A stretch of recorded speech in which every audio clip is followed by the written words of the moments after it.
Bonsoir et bienvenue dans cette nouvelle émission de l'heure de vérité. Aujourd'hui, j'ai le plaisir de recevoir Monsieur Yann Monplaisir. Bonsoir et merci d'avoir accepté notre invitation. Bonsoir, merci de m'avoir convié. Bonsoir à tous les téléspectateurs. Alors, Monsieur Monplaisir, c'est vrai que vous êtes en retrait un petit peu de la vie politique ces derniers temps, mais vous restez un observateur attentif de ce qui se passe à la Martinique et nous souhaiterions avoir votre avis sur les dernières sénatoriales. Est-ce que vous avez été surpris des résultats ou bien qu'est-ce que vous pouvez nous dire sur ça?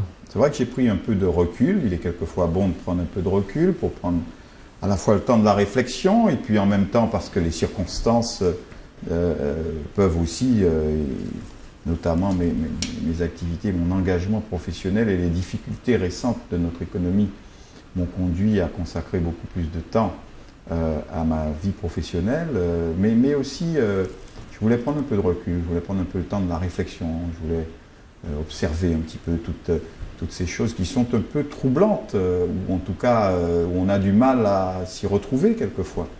Alors, concernant la question que vous me posez plus directement à propos des sénatoriales, bien évidemment, j'ai suivi les sénatoriales comme tout et chacun d'entre nous, avec évidemment l'intérêt qu'on peut donner à cette élection, en plus quand on a été, ce qui était mon cas récemment encore, un élu. Est-ce que j'ai été surpris? Pas vraiment, parce que je m'attendais bien à ce que l'élection se joue entre les trois protagonistes, finalement, qui se sont trouvés être en tête dans cette élection, même si, et cela n'enlève rien à la qualité des autres candidats, même si les autres candidats étaient effectivement des élus pour certains, ou des candidats à l'élection pour d'autres, tout à fait de qualité. Mais pour diverses raisons, il était à peu près évident que ça allait se jouer entre ces trois candidats. Bon, bien évidemment, quand il y en a trois, il faut qu'il y en ait, et qu'il n'y a que deux postes à pourvoir, il faut qu'il y en ait un qui soit perçu comme étant celui qui n'a pas pu l'emporter, et donc qui a été battu d'une certaine manière. Mais d'ailleurs, ce terme de battu à l'élection, c'est très dur de faire de la politique. Et quand on ne gagne pas, c'est quelque chose de très dur à supporter. Pour soi, pour les siens, pour ces idées qu'on défend, dont on a le sentiment qu'elles ne seront plus aussi bien défendues. Et j'ai été choqué par contre par l'après-élection. Le coup de balai?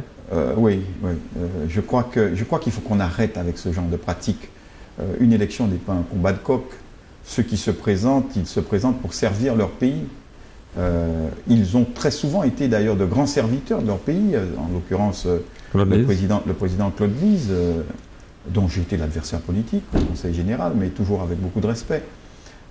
Et je crois que le débat politique n'a rien à gagner à ce genre de manifestation, qui, à mon avis, n'honore ni ceux qui, quelquefois, dans l'enthousiasme excessif, en sont les acteurs, ni ceux qui n'essaient pas suffisamment, peut-être, eux aussi, d'éduquer et de faire comprendre que la démocratie, c'est aussi le respect de l'autre.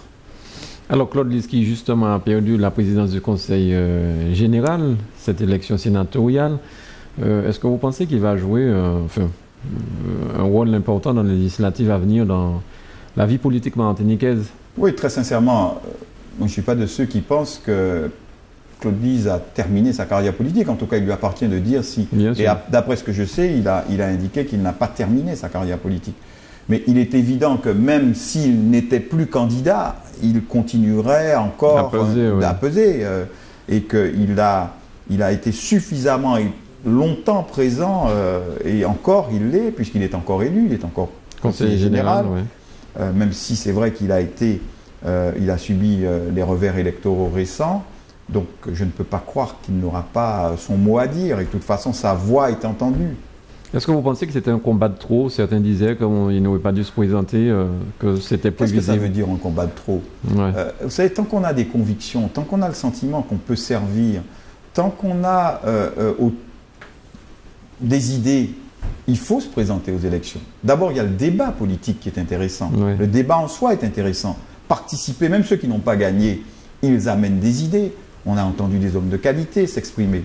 Et après, la population fait son choix.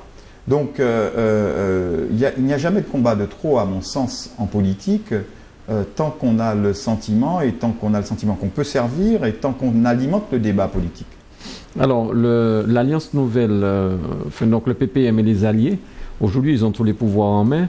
Est-ce que vous pensez que c'est un handicap pour eux d'avoir autant de pouvoir jusqu'à la prochaine échéance, ou au contraire, ils auront maintenant... Ce qui est vrai, et vous mettez là le doigt sur quelque chose d'important, ce qui est vrai, c'est que de plus en plus, nous sommes responsables de nous-mêmes.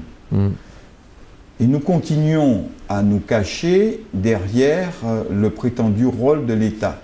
Le rôle de l'État a été de plus en plus diminué au cours des années. Nous sommes de plus en plus responsables de nous-mêmes. Et quand aujourd'hui nous nous plaignons de notre situation, nous devons nous plaindre de nous-mêmes. Bien sûr. Bon, donc je crois qu'il faut aussi que la population mesure bien que dans ses choix, elle choisit la politique qui est menée et qu'elle ne peut pas systématiquement s'exenter de la responsabilité de ses choix en disant c'est pas la faute des élus, c'est la faute de l'État. Non, c'est plus la faute de l'État parce que depuis un certain nombre d'années, l'État est en retrait et de plus en plus ce sont les élus locaux qui décident. Et ça, vous l'annonciez déjà depuis un certain temps. À l'époque où vous étiez au Conseil général, vous le disiez déjà. À l'époque où j'étais au Conseil général, je le disais déjà. Et je disais attention, c'est nous à faire nos choix et nos choix nous engagent. Bon, alors maintenant, quant à savoir s'il y a une concentration excessive de pouvoir, il est vrai qu'en démocratie, il n'est jamais bon qu'il n'y ait pas de contre-pouvoir. C'est d'ailleurs pour ça que quelquefois je n'ai pas été compris. Alors c'est aussi un peu mon tempérament parce que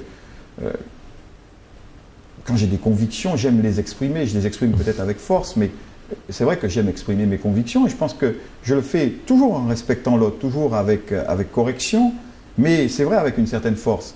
Mais je crois que c'est aussi nécessaire, cela aussi en démocratie. Parce que vous savez, même ceux qui ont le pouvoir, quand ils n'ont plus d'opposition, ils n'ont plus, je dirais, cette invitation à la réflexion. Et comme ils sont convaincus parce qu'autour d'eux, on leur dit systématiquement « tu as raison, tu es le meilleur, tu es le plus fort, tout ce que tu dis est bien », parce qu'on n'ose plus leur parler, eh bien eux-mêmes peuvent s'engager dans des voies qui sont des voies qui conduisent à des erreurs qui peuvent être très lourdes de conséquences. Et on voit bien, c'est ça d'ailleurs la différence, si vous voulez, entre la dictature et la démocratie. La démocratie, c'est une remise en cause permanente. La dictature, malheureusement, se termine toujours comme l'erreur sans limite jusqu'au bout. On va jusqu'au bout des erreurs parce qu'il n'y a pas de contrepoids. Et donc, il faut, à mon sens, effectivement, qu'il y ait des contrepoids à tous les pouvoirs, même si c'est vrai qu'il faut qu'il y ait une majorité aussi pour décider. Bien sûr. Mais il faut des contrepoids. Et il ne m'appartient pas de dire aujourd'hui, en tout cas si on a atteint des excès dans la concentration du pouvoir, mais il est vrai qu'une démocratie doit fonctionner avec des contrepoids. Alors,